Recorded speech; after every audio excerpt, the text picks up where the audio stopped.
తిరుపతిలో ఎవరైనా ల్యాండ్ మీద ఇన్వెస్ట్మెంట్ చేయాలనుకున్నారా? సో ఎక్కడ ఇన్వెస్ట్మెంట్ చేయాలో కన్ఫ్యూజ్ అవుతున్నారా? సో ఈ వీడియో అయితే మీకోసమే అండి. సో మనం బేసిక్లీ తిరుపతి సరౌండింగ్స్లో ఎక్కడెక్కడ డెవలప్మెంట్ ఉందో చూసుకుందాం. సో మనకి ఫస్ట్ వచ్చేసి తిరుపతి సరౌండింగ్స్లో మనకి ఎయిర్పేట్ ఉందండి ఫస్ట్. సో ఎయిర్పేట్ ఎందుకంటే ఎయిర్పేట్ సరౌండింగ్స్లో మనకి చాలా ఐటీ కంపెనీస్ అయితే ఉన్నాయండి. సో మనం కంపెనీస్ చూసుకున్నామంటే మన ఎయిర్పేట్లో అయితే మనకి ఐజర్ అండ్ ఐఐటీ ఉన్నాయండి, మనకి ఎడ్యుకేషనల్ ఇన్స్టిట్యూట్స్ అండి ఇవి రెండు మనకి.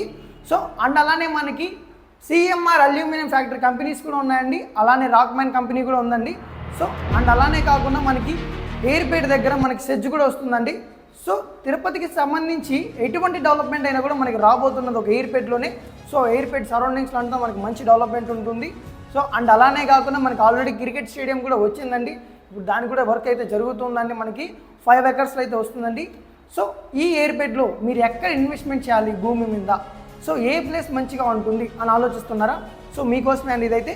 సో మనకి ఎయిర్పేట్ దగ్గర సో పంగూరు జంక్షన్ ఉంటుందండి. ఈ జంక్షన్ అయితే మనకి వెంకటగిరికి, శ్రీకాళహస్తికి అండ్ ఎయిర్పేట్కి అయితే ఇదే మెయిన్ జంక్షన్ అండి. సో ఇక్కడి నుంచే వెళ్ళాలండి. సో ఈ జంక్షన్ కానుకొని మన ఆయుష్ ఇన్ఫ్రా వాళ్ళు అయితే ఒక వెంచర్ అయితే వేశారండి, రోడ్డు కానుకొని మనకి కమర్షియల్ అయితే అవుతుందండి అదైతే.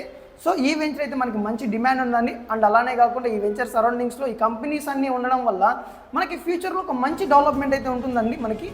సో ఈ వెంచర్కి మనకి ముందు వచ్చేసి 100 feet రోడ్ అయితే ఉందండి. సో మనకి ఈ వెంచర్ అయితే మీకు తుడా అప్రూవల్తో వస్తుంది విత్ ఆల్ ఎమ్యూనిటీస్ అండ్ డెవలప్మెంట్స్తో. ఇదైతే ఒక గేటెడ్ కమ్యూనిటీ వెంచరు. సో ఈ వెంచర్లో మనం డెవలప్మెంట్స్ చూసుకున్నామంటే సో మనకైతే ఇక్కడైతే 40 feet రోడ్స్ అయితే సీసీ రోడ్స్ అయితే ప్రొవైడ్ చేస్తున్నారు. అండ్ అలానే మనకి చుట్టూ compound wall and entrance arch కూడా ప్రొవైడ్ చేస్తున్నారు.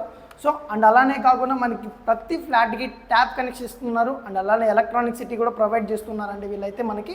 సో అండ్ అలానే చిన్నపిల్లలు ఆడుకునేదానికి మనకి పార్క్ కూడా ప్రొవైడ్ చేస్తున్నారండి, చిల్డ్రన్స్ పార్క్ కూడా ఉంటుంది ఇక్కడ. అండ్ అలానే మనకి ఫుట్పాత్ కూడా ఉంటుందండి ఇక్కడ. సో ఇలాంటి ఎన్నో ఎమ్యూనిటీస్తో ఎన్నో డెవలప్మెంట్స్ కలిపి ఆయుష్ ఇన్ఫ్రా వాళ్ళు అయితే మనకైతే మంచి మంచి వెంచర్స్ అయితే ప్రొవైడ్ చేస్తున్నారండి.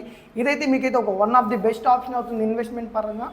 అండ్ అలానే మనకి ఇక్కడైతే మనకి NH 565 అయితే హైవే అయితే ఉందండి, 6 lanes హైవే. ఈ హైవే అయితే మనకైతే కృష్ణపట్నం పోర్టుకి అయితే డైరెక్ట్ కనెక్షన్ అండి. ఇది ఎయిర్పోర్ట్కి అయితే జస్ట్ 15 minutesలో వెళ్ళిపోవచ్చు అండి. అండ్ అలానే మనకి రేణిగుంట కూడా చాలా దగ్గర అండి, ఒక 20 minutesలో రేణిగుంట కూడా వెళ్ళిపోవచ్చు. సో మరిన్ని డెవలప్మెంట్స్తో ఈ వెంచర్ అయితే చాలా అభివృద్ధి అవుతుందండి. సో ఇక్కడైతే మనమైతే ఒక 4 వెంచర్స్ అయితే వేసామండి. 4 వెంచర్స్ కూడా మంచి డిమాండ్లు అయితే ఉన్నాయండి. ఇప్పుడు మీరు ఇన్వెస్ట్ చేసేదానికి ఇదైతే మీకు ఒక బెస్ట్ ఆప్షన్, మంచి చాయిస్, ఎవరు డోంట్ మిస్ ఇట్ అండి. మీరు ఎవరికైనా ఈ వెంచర్ల మీద అయితే ఇంట్రెస్ట్ ఉందా, సో మీరు ఎవరైనా ఇన్వెస్ట్ చేయాలనుకున్నారా అయితే వెంటనే పైన కనిపించిన నెంబర్కి అయితే కాల్ చేసేయండి. మరిన్ని డీటెయిల్స్ అయితే సైట్ చూడాలనుకున్నారు మనకి సైట్ విజిట్ అయితే ఫ్రీ అండి. సో మీరు ఎవరికైనా ఇంట్రెస్ట్ ఉంటే వెంటనే పైన కనిపించిన నెంబర్కి కాల్ చేసి మీ సైట్ ఫ్రీ విజిట్ అయితే బుక్ చేసుకోండి.